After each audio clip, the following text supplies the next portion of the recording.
Welcome friends again. आज हमारे class में हम डिस्कस करने वाले हैं नंबर सिस्टम।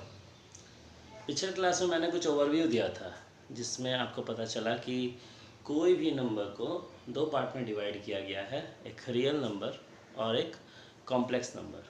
दो ही नंबर के डिवीज़न के ऊपर बेस्ड दो कॉन्सेप्ट निकल के आते हैं, रियल एनालिसिस और कॉम्प्लेक्स एनालिसिस।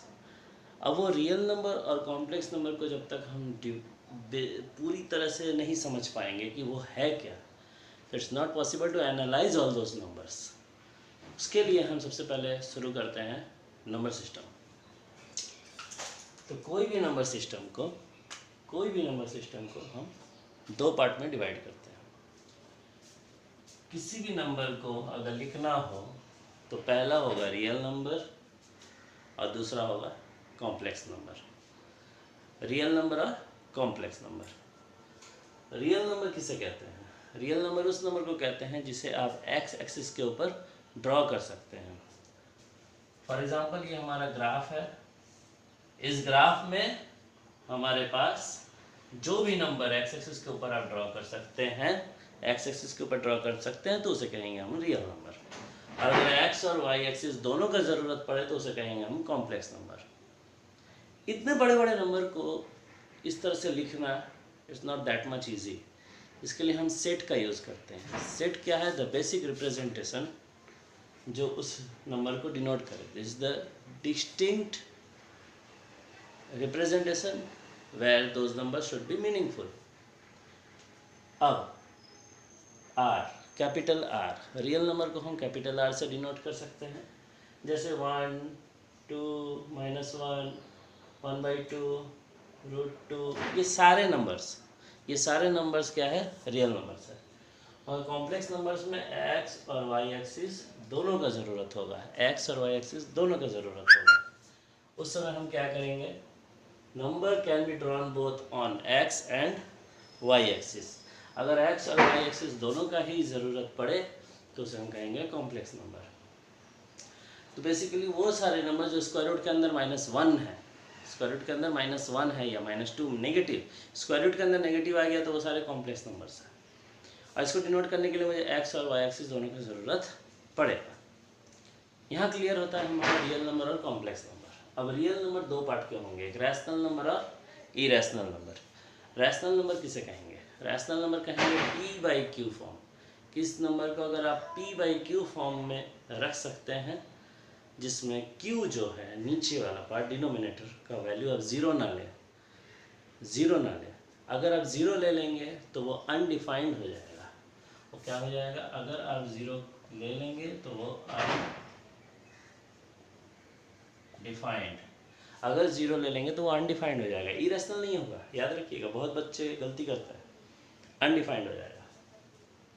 तो रैशनल नंबर को हम डिनोट करने के लिए कैपिटल Q यूज़ करते हैं, p/q where q is not equal to 0. p and q what are they? p and q are integers. 1, 2, 3, 4, -1, -2 ये सारे इंटीजर्स हैं। तो इंटीजर्स होना चाहिए, नीचे का वैल्यू 0 नहीं होना चाहिए, बस कुछ भी ले लो। तो 1, 2, -1, -2, 1/2, 2/3, 0 एट्सेट्रा, ये सारे क्या हो गए? रैशनल नंबर हो गए। इरेशनल नंबर कौन होंगे? जिसका रूट को अगर आप तोड़े, ब्रेक करें तो पॉइंट के बाद कई सारे डिजिट आते रहेंगे, जैसे √2, √3, √5। ये सारे वो नंबर जो कि रैशनल ना हो। याद रखिएगा, those number which are not rationals are irrational. Next, rational number can be divided into two form. इन्हें दो तरीके से आप डिवाइड कर सकते हैं, एक इंटीजर और एक फ्रैक्शन।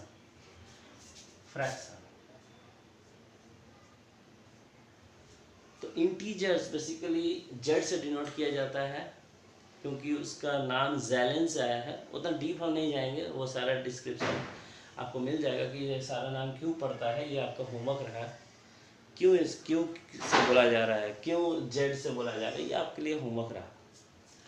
अब integer can be of 3 types: 0, positive, negative.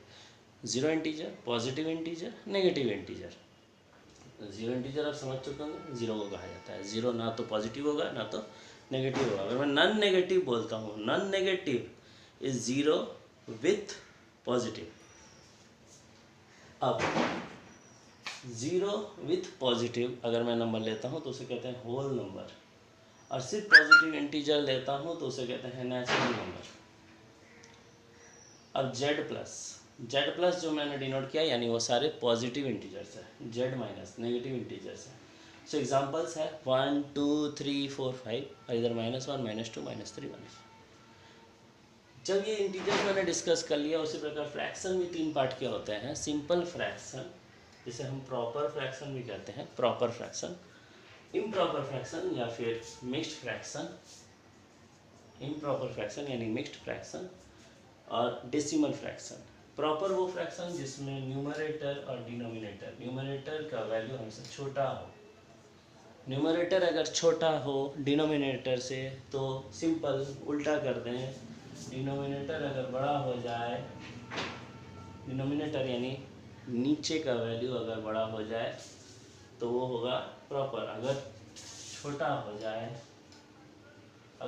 हो जाए तो मिक्स्ड। तो मिक्स्ड फ्रैक्शन हो गया। सपोज 25/3, इसको लिख सकते हैं 8 फ्रैक्शन 1/3, 8 फ्रैक्शन 1/3 यानी 8 को नाग 1/3।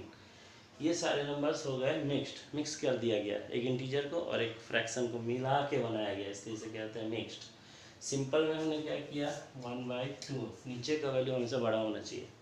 डेसिमल में फिक्स है कि नीचे जब भी आप डिनोमिनेटर लेंगे वो 10 का मल्टीपल होगा, 10 to the power 1, 10 to the, ये 10 ये सारे होंगे। फॉर एग्जांपल अगर मैं 1/10 ले लेता हूँ तो इसको कहते हैं 0.1, 1/10 स्क्वायर ले लेता हूँ 0.01, 0.01 इज 1/10 स्क्वायर, 1/10 इज 0.1।